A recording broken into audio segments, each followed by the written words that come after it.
And now, a word from our sponsors. The Oyster Recovery Partnership is the nonprofit expert in Chesapeake Bay oyster restoration. Oyster Recovery Partnership has planted more than 9 billion oysters on 3,000 acres of reef and recycled more than 250 bushels of shell. Everyone benefits from a healthy Chesapeake Bay. Poor water quality and declining habitats can be reversed. Oysters are the answer. Hey, what's going on, good people? It's Gardner Douglas, your oyster ninja. Did my voice clear up any? Like, did y'all hear that? Was it professional? Mm-hmm. Nah, just message. Hey, what's going on, good people? It's Gardner Douglas, your oyster ninja. I'm here with Black Girls and Oysters, Miss Camille and Jasmine. Can you hear the excitement in my voice? Do you hear the words that are coming out of my mouth? We're happy to be here. Yo, so for folks who don't know you, let me just give a small, very small summary because we got a lot to talk about. Dang, yo, I'm just loving the way this microphone sounds. Like this microphone is killing it. But for the folks who don't know you, you guys are social media celebrities. Okay? What is so funny? What are y'all doing? No, not social media celebrities. That was not a joke. Like I haven't even did my punchline yet. Wow. Okay, that's what we doing. All right. Okay. No, but these young ladies are killing it on social media. Seriously though, with their first of all bringing some, and I've said this on other episodes, but I'll say it again just in case this is your first time tuning in. For a long time, I didn't see anybody who looked like me on the oyster scene. So we're some years in now, and I saw your page, Black Girls and Oysters, and I was like, oh shoot, here we go. Here we go. And I've already talked to, Imani with minorities in aquaculture on the podcast. Shout out to Imani. We've had the same conversation. But like for a long time, I didn't see anybody who looked like me, out here just doing the oyster thing. And I saw your page. I was like, oh snap. They about to kill me on Instagram now. But it's not competition, but it honestly just felt good to see somebody with the same passion that you guys have, and just the way you talk about oysters, post about oysters, support other people in the oyster community, which is very important. Yeah. Stuff like that, honestly, is more important to me. Like just reposting and sharing, people don't understand like how important that is, how it helps to get other people's eyes on maybe an event you're doing, or a cause or a nonprofit. So thank you ladies for doing that. Y'all are killing it. Now, thank you. I'm gonna let y'all talk for a second. So just tell me, like, well, first introduce yourself, like, and tell a little, just a snippet, like, about you, what your name, age, all that kind of stuff. No, not name and age, but just just your name and who you are. I'm Camille. I am a psychologist by training, actually. So I'm a postdoc right now, from Philly, and did undergrad at North Carolina A&T Aggie Pride. And I'll leave it at that. Of course. I'm Jasmine. I am not a psychologist. I'm a producer, a news producer. Yeah, I'm from LA. Did not go to LA and Philly. Yeah. Sheesh, that's awesome. That's amazing. So let's start at the beginning for both of you guys. Like, first of all, when did you have your first oyster? Do you even remember? Yes, we do. Okay, let's hear it. My very first oyster was actually in New Orleans, and it was at Nial's, and I had a char grilled oyster. And I was sitting at the bar and I was watching the guy on the grill and I was like, oh my gosh, that smells so good. I could see the flames, I could see the butter and the Parmesan. And I grew up eating a lot of seafood, living in Philly near the coast. And my dad and my paternal side of the family is from the coast of North Carolina. So we were always going to the beach. So I was already a fan of like mussels and clams, but something about an oyster just kind of creeped me out at the time. But I was like, dang, these look good. And so we were like, what's that? And she was like, oh, those are, our most popular, the oysters, whatever. Here, try some. And she just gave us like 2 to try. And I was like, wow. Mind blown. This is crazy. But I didn't have them again for several years until our first time having raw oysters. And that was my first time having oysters in general. I had never had raw, fried, char grilled. So my first time raw, I made her try it with me in Charleston. What was that, 2021? Yeah. Wow. Like April 2021. Yeah. That's COVID time, right? Yeah, pretty much. Yeah. That was, we were driving everywhere during COVID. So we were like 5 hours from Charleston and it was her birthday. So we went up there and we binge Top Chef the whole whole pandemic. And so what happened? How did we end up? I don't even think we went there for oysters. I think we went for seafood because the place that we went. We went for Rodney Scott. Well, we went to South Carolina for Rodney Scott's, but the restaurant that we had oysters at, we were just looking for seafood, and it was like the oldest seafood place in South Carolina, I think. And we were like, oh, okay, so they brought the oysters out on ice cubes, like. When we look back at the pictures and stuff, we'd be like, wow, what were we doing for real? But it wasn't bad to the point where we didn't want to have them anymore. It was like, okay, that wasn't bad because I definitely was like, if I'm trying them, I'm making you try them with me. Like if I'm going down, you're going down too. So, yeah. And probably since then, I would say we've had at least 1,000+ oysters in the last, year? And probably more than that. Yeah. We've had a lot of oysters. Messing around with her. Yeah, we've had a lot of oysters since then. When we were in Memphis last year, our favorite restaurant around the corner from the house would do a $1.50 per oyster happy hour, like every day. Wow. And it was like, and driving, it probably took us 4 minutes to get there. So we were like, we were there all the time, multiple times a week. And they were good oysters too. It was like Murder Points. They would have West Coast oysters. They would have East Coast oysters. Yeah. So it wasn't just, it was Gulf, but like they would have good Gulf oysters. Yeah, we had a nice selection. So let me ask you that, and you're hitting on it right now. Like what makes a good oyster? Go ahead. I'm a little particular. So all right, let's hear it. I need it to be visually, first of all, no smell. Can't smell like anything. It should just smell like the ocean. Anything funky, weird, absolutely no. It's a no-go. Any cloudiness in the liquor, no. I need cloud-free. I need clear liquor. I need it to be beautifully shucked. I don't want it to look like you shucked it through the heart. Like, oh my gosh, like what? Have some respect. Like, have some respect. Yeah. Ice cold raw oyster. She will not eat oysters if they come out on ice cubes. No. So she forgot to mention that too. Yeah, so that's what I was also going, because you hit on that. So like, why is presentation important? I think for us, health reasons. Yeah. Definitely for me, at least, health reasons. Like seafood is something I don't play with overall. So when it comes to seafood, I need the presentation to look like, I'm being from LA, the coast, definitely needed to come out looking like this is good seafood. I'm not going to get sick. I'm the type of person, like if I ever have gotten sick from oysters, I don't know if I could eat it again because I would be too terrified. Yeah. So it definitely needs to be, for me at least, health. Definitely, same. Health reasons. I need it to look like you understand the importance of freshness in the product, and not only how fresh it is, but how fresh you present it and how much you care about it.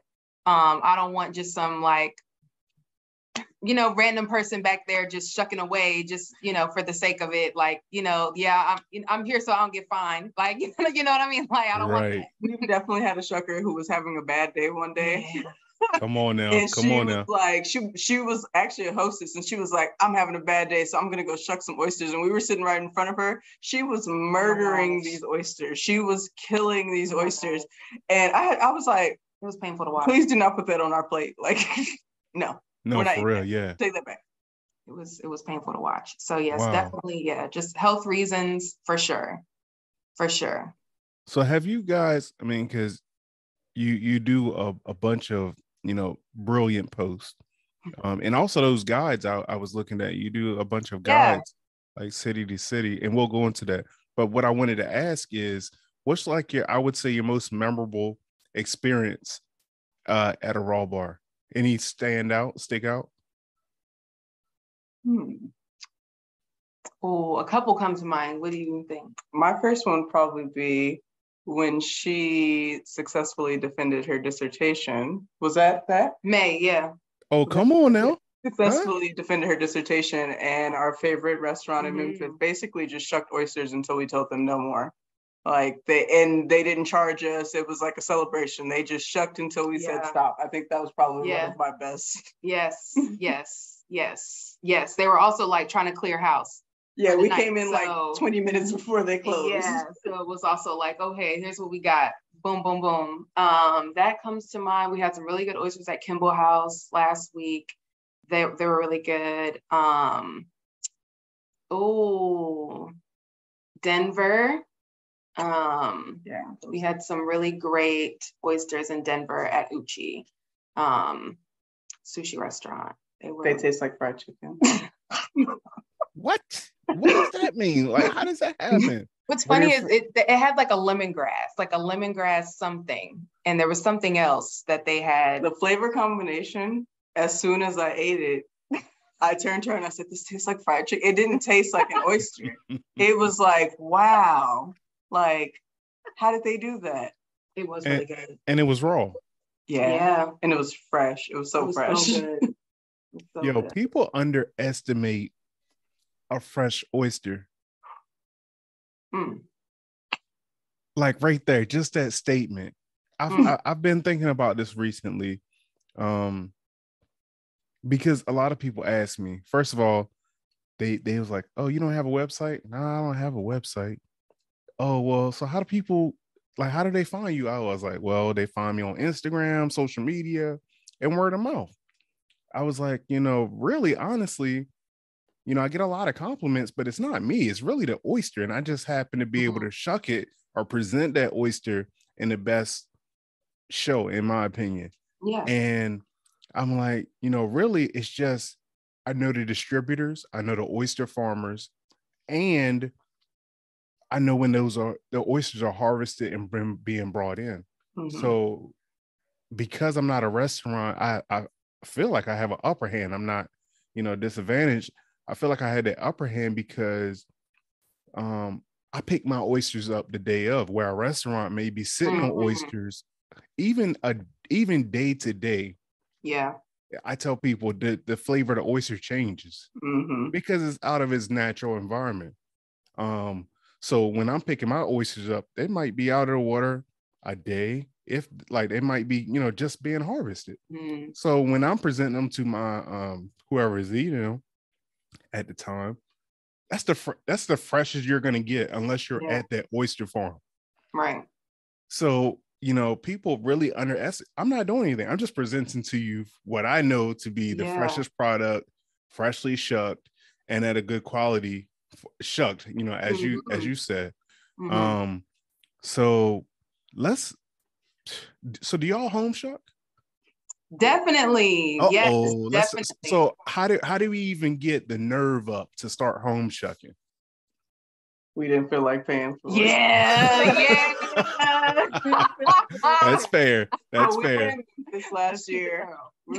We were in Memphis last year, and going to our favorite restaurant, which was up the block, was always an option, but there was only one Whole Foods there's two Whole Foods in Memphis, but they're both 20, 30, not two. They're both about 20, 30 minutes from downtown, which was where we were. So it was like, if the oyster restaurant was closed, or we didn't want to just go sit at a restaurant, we were like, well, let's try and shuck them at home. Whole Foods did a 12 for 12 on Fridays. And we just went and picked something up, and we were like, let's try it. So what was that? Last Christmas, we got a shucker, and honestly, we just been at home shucking ever since. She's really the shucker, though. If we have a dozen, I might do 4. Yeah. Yeah. You know, but she'll get in there, and she's determined. She and she cares about the oyster, so it's not like she's mangling it. Nice. She's really taking her time. So yeah. But now we have like 20 shuckers. We do. It's an addiction, right? We do. We have so many, because as we learn more about it, we're realizing that the type of knife that you use can definitely impact kind of the shucking process, making things easier, more challenging in some ways. So yeah, we're experimenting a lot. People have definitely asked, like, oh, when are we going to get some Black Girls and Oyster shuckers and all of that, which is, at some point in the near future. But I think we're trying to figure out, if we're going to put out a product or sell anything to anybody, we want to love it. So we're experimenting. That's fair. Do you have a favorite knife right now? Or we literally just got new ones yesterday, 2 days ago. Yeah, we did just get some. From one of our friends, he just got us some. We haven't even taken the paper off. Okay. All right. How did you have? Oh, you haven't used it yet? No, we have a couple more. So are those branded? Yeah, we have some R. Murphy knives. They're a little bit more narrow. There's no. What's your favorite? I don't know what to call this. My answer is what y'all were basically just saying. And I almost stopped myself when I asked you, because I kind of felt like that person when I'm shucking, like, what's your favorite knife? And my go-to answer is, it all depends on the oyster that I'm shucking. That's what it comes down to. Like, if I'm shucking, and I just want to say this. Well, let's take a break right now. I just want to say this. Let me go in my monologue. Subscribe to the Oyster Ninja podcast. And I want to give a shout out to Hardywood Gingerbread Stout. This is really coming through right now. Subscribe to the podcast. The numbers on the podcast are going crazy, and I'm going to blame it on 2 things. One, my consistency. This year, I'm like, I'm going to be putting out those podcast episodes. I'm going to be finding the best guests, i.e., you guys. Thank you. And second, of course, you guys, the listeners, the subscribers who are already listening, like, you guys download the episode. So big shout out to you guys. Tell a friend to listen to the Oyster Ninja podcast. And if you haven't, please go and leave a review. Those reviews help the algorithm say, oh, people really like this Oyster Ninja podcast. Let's suggest this podcast to somebody else who might like this genre of what this guy is talking about. So back to you guys. What were we talking about? Your favorite knife. Oh yeah, my favorite knife. So yeah, it all depends on what oyster I'm shucking. So my go-to is always gonna be, I got a sad story. So I was originally taught by my dad how to shuck oysters. He had this handmade knife. I mean, like the handle was putty. It was like a handle, but it had putty all around it. And basically I had molded it to my hand. And that's actually the knife I used the first year I competed in the national competition, where I placed 6. So that was my go-to knife. If I was smart, I would have just kept that knife home, because that was the best knife ever. But of course, because it's the best knife ever, I want to use it everywhere I go. And somebody stole it. Oh, wow. Yeah. Somebody stole it. So shuckers know you do not leave your knife just sitting around. Like, you don't leave it at your station. You don't leave it stuck in the ice. You don't leave it near your shells. None of that, because a knife will walk away. So anyway, that was my knife. And even when I had it, I never knew where it came from. I never seen anything like it as far as like the blade or anything. So there that is. Now my dad won't make me another one, but I got a grinder on the way. I gifted myself a grinder for Christmas. Okay. I'm gonna start working on my own knives, and they will be for sale. But so I did that. But like I said, my go-to knife is the Chesapeake Stabber, which is made by Dale German in Baltimore.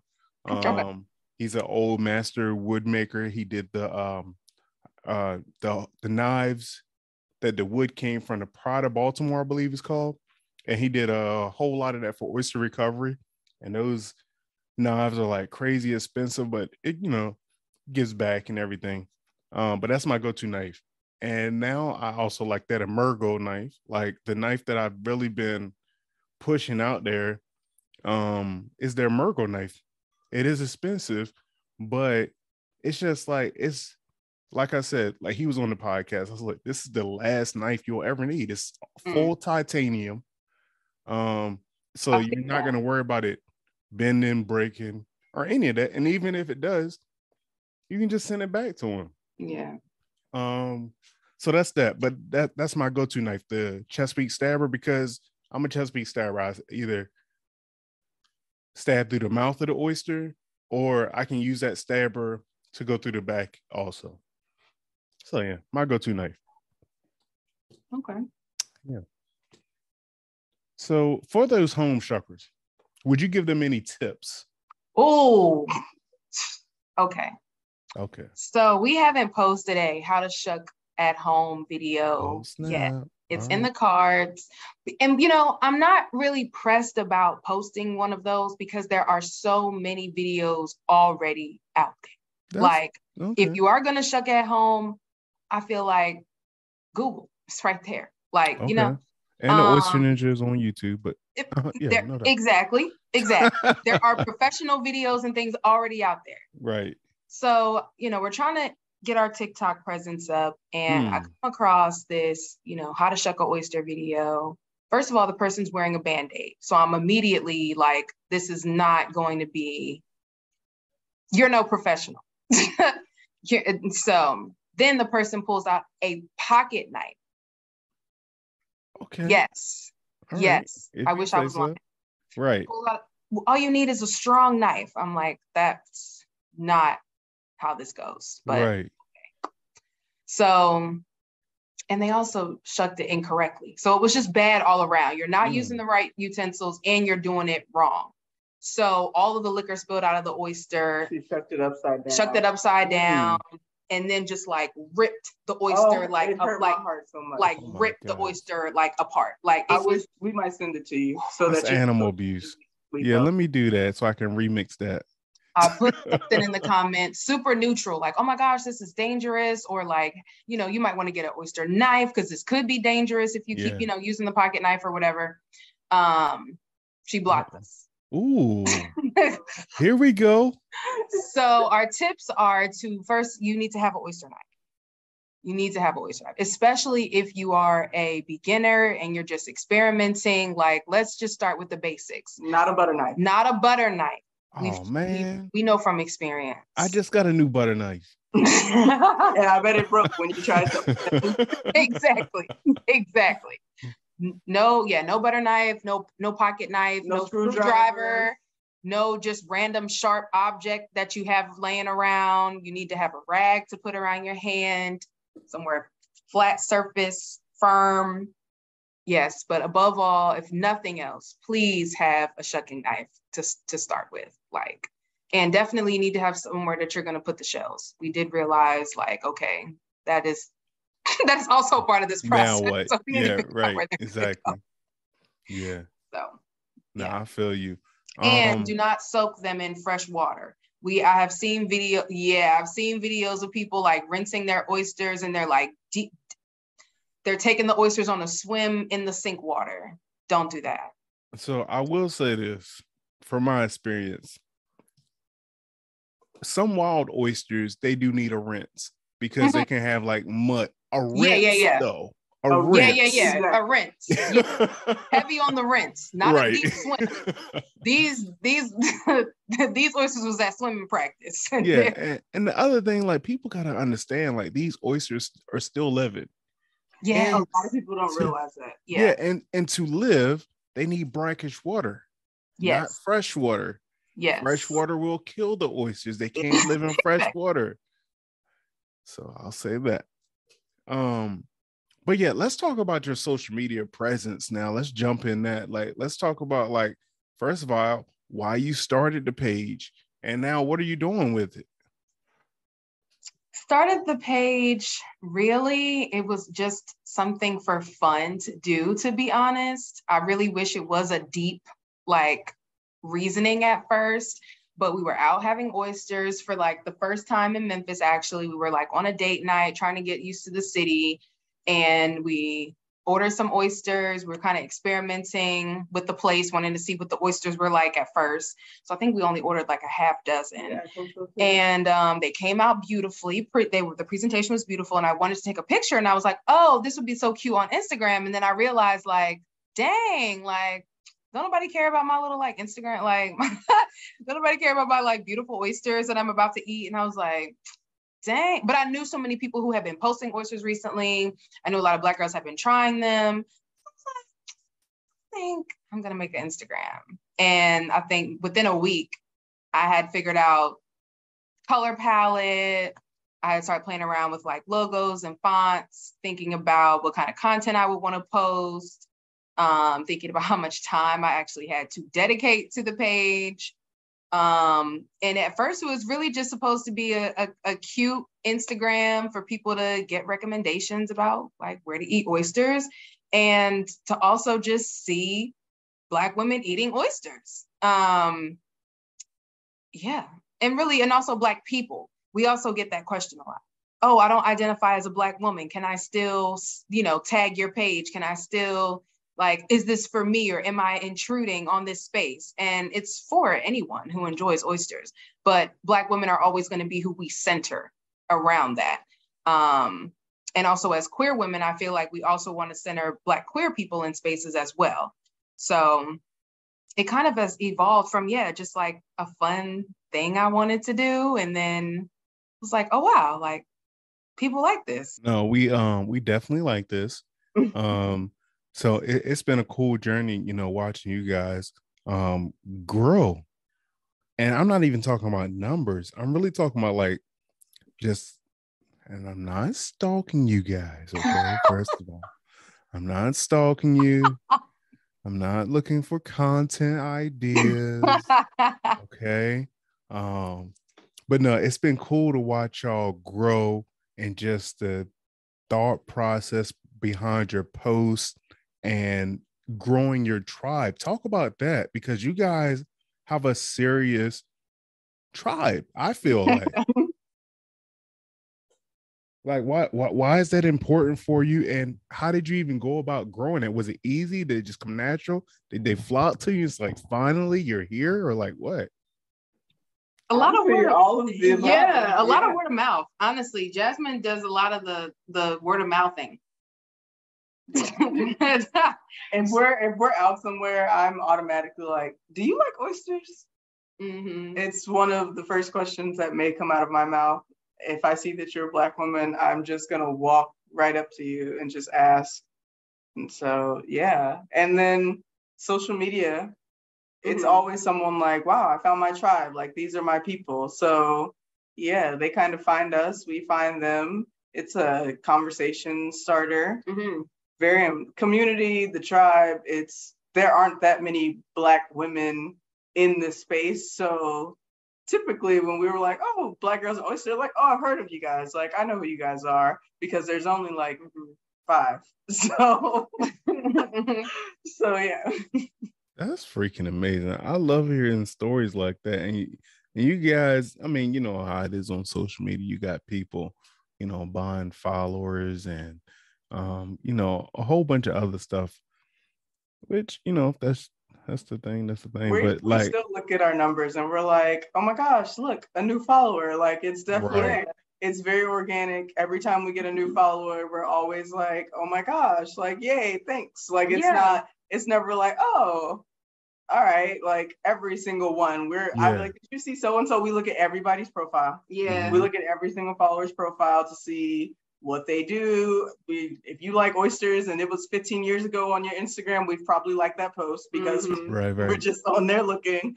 So it's everyone is included. Everyone's getting a repost unless your oyster looks like it was murdered. Ooh. We're gonna repost it. So make sure your nails are done or you look cute because that is not a requirement. Not a requirement. So, dang, what was I gonna say? Where do you see this page going? Someone asked me that today. Oh, really? Mm-hmm. I have big dreams. I think, especially after meeting Imani, actually, and we met her in October at an oyster festival out here. It was in Decatur, hosted by Oyster South and Kimball House here, and we weren't even expecting to see her, but we knew who she was. And I was like, oh my gosh, there's she, like, oh my God, there's Imani. And she was like, oh my God, I know y'all, oh my God, I know you. So it was just like this really organic, like really cool moment. And there were also some oyster farmers, Black-owned oyster farmers who were there as well. And we met one of the daughters, and she had on a pin or t-shirt that said, Princess of the South. Oyster Princess of the South. And so we got to talking to her, and next thing you know, we're just all talking about like how there are no Black women in aquaculture really, and like it's hard for us to connect with each other. There's no like community for real. But Black girls and oysters can certainly be that. And we were talking about a retreat. I would love to do oyster farm tours and getting Black women on the water, having oysters fresh off at the farm, getting to ask questions. My hope is just to continue exposing Black people in aquaculture and making sure that we're highlighting Black women in that space as well. But yeah, there will be merch, there will be events, there will be farm tours, there will be all of that. That's so great to hear, first of all. There was one thing I wanted to add about a good oyster. If you're having a raw oyster, it shouldn't be dry. And I also want people to know that you can send your oysters back. You do not have to eat them if they look like they've been through a lot, if they're not up to par, if they smell weird, if they had a long day, then you can send it back. And we've never gotten any pushback for sending oysters back. We've never had anybody like try to dispute with us about it or like force us to eat it. Like, no. So if you're like, oh, I'm not confrontational, or like, oh, I don't like to, we're talking about raw seafood here. And like we said, for health reasons, if nothing else, send it back. If it doesn't look, send it back. You can send it back. Send it back. I always tell people, ask for the tags, ask for the oyster tags. The restaurants are supposed to keep them for 60 to 90 days, depending on where you're at. Ask for the tags. See when the oysters have been harvested. Yeah. Because as an oyster shucker, they used to work in restaurants. I know some of those oysters are not the freshest oysters, but I also know oysters can last months. Well, I'll say weeks, long, more than a month. They can last more than a month out of the water, but you gotta really know what you're doing. Yeah. You gotta really know what you're doing, and that's definitely pushing it. It's not by preference. Preference. As an oyster shucking worker for a restaurant, I had to do some things that I didn't really feel comfortable doing, but at the same time, I didn't take chances. I'm like, yo, I still got a conscience. Like, just because you give me this to shuck, don't mean I gotta serve it. I can throw it in the trash. Right. Of course, it made a job. I'll tell you this one place I was working, which, if you know my history, it's not hard for you to guess which restaurant this was, but I'll leave it there. But I was the only shucker there, and I was shucking for the entire restaurant. Oh, I'm talking about like no back help, just me. I was a beast. I'm not gonna lie, I was a beast. I had to be a beast. I had no other choice. Like, yeah, by yourself. That's yeah, crazy. shucking for the whole restaurant. And there, so what made the job hard? The job wasn't hard because I like shucking, but what made the job hard was like just having old oysters. And it wasn't, I think, like it wasn't like the oysters sat in our walk-in because we went through a lot of oysters. It came from, I don't, you gotta watch what you say these days. You know, Kanye getting canceled, you know, he lost $1.5 billion, you know. So I can't lose my little $100. You know? This won't make the Nah, podcast. I'm just messing with you. But I think what it is like some oyster farms have connections with the establishment where they send not the freshest oysters. Like maybe they got in a bond like, hey, can I send you these at a discount price? That's got it. Like, why else would somebody send old oysters? Yeah. And maybe you can blame it on the distributor. I don't know. But that's just my 2 cents. I'm gonna leave it there. I'm not gonna go. There was an outbreak. What, last month? I want to say. What is neurovirus? No, that was like no, not that one. The one a couple months ago. Oh yeah, there was one a couple months ago. Okay, yeah. so there was one a couple months ago, and when I read the article, those oysters were harvested in like February. Come on now. Yeah. February, and you're serving them in November. That's crazy. Yeah. That's hilarious. Like, people just don't care. Yeah. I mean, I get it. Restaurants is in a hard predicament right now. But come on now, it's people's lives. Right. And that's your reputation. Because now I'm never coming back to this establishment. Exactly. And I'm never eating oysters from whatever farm they came from. See, and that's why I also put it on the distributors table too, because like, you know, the farms send it out, and once they send it, it's all on the distributor to do the right thing, you know. So the farmers do get a hard time, the oyster farm. But what are the distributors on? Are the distributors doing the right thing? You know, so we got to look at it like that too. Being black. Let's talk about being black. Let's say the black oyster farms. Oh yeah, or lack thereof. Yeah. What's that? I'm saying the lack of black oyster farms. What can we do to change that though? Black people have a connection to being on the water and aquaculture. And if we're talking about American history, obviously racism plays a huge role in opportunities that our ancestors have had to maintain their connection to aquaculture and maintain oyster farms and land in general, really. And so I think if people were more knowledgeable about their own history and their own roots, it may call people to return to the water, return to aquaculture. But we also have to acknowledge the fact that there are people who don't want Black people in aquaculture, and they don't want shared resources, or, you know, everybody eats is a common phrase among Black people, but there are groups that don't want Black people in these predominantly white spaces. That's true. And so, yeah, I think that is also why it's important for community building, why things like word of mouth is important, and why your reputation matters a lot. But yeah, being Black, like we've only been to a couple of festivals. We've only been to 2. And they're pretty white, as you might expect. You know what I mean? Like, as I know. Yeah, exactly. Like, I mean, and there's nothing wrong with it, but I would just like as a bad thing, but as an African American male, I honestly would just like, you know what's crazy? And my wife gets on me all the time. She's like, why don't you just leave people alone? First of all, I'm a podcaster, okay? I like talking to people. But second of all, when I see Black people, and I'm sure this conversation is over some people's heads, but when I see Black people at oyster festivals, at an event, I'm automatically, first of all, if they're females, I'm telling them about your page. Oh, thank you. No, for sure. I'm telling them about your page. Third, second, whatever. Like I'm asking them, like, how'd you get into oysters? Yeah. Where are you from?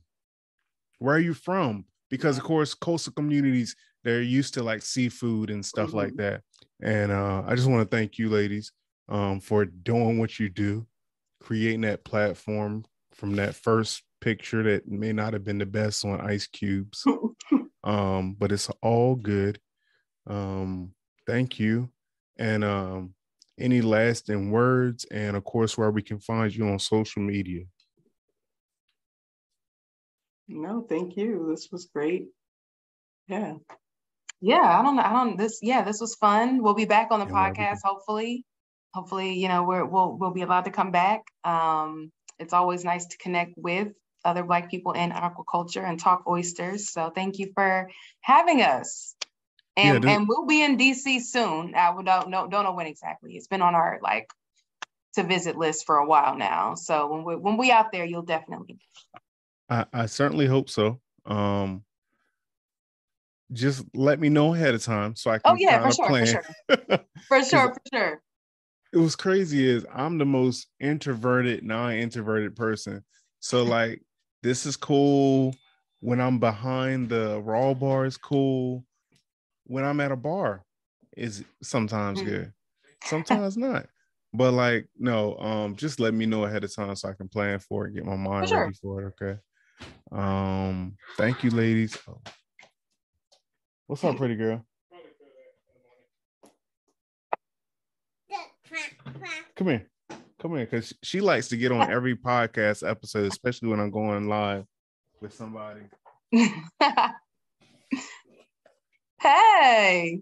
Oh, she can't hear you. Hold on. Hi. Hi. Nice to meet you. Nice to meet you. So these ladies eat a lot of oysters. Mm-hmm. What do you think about that?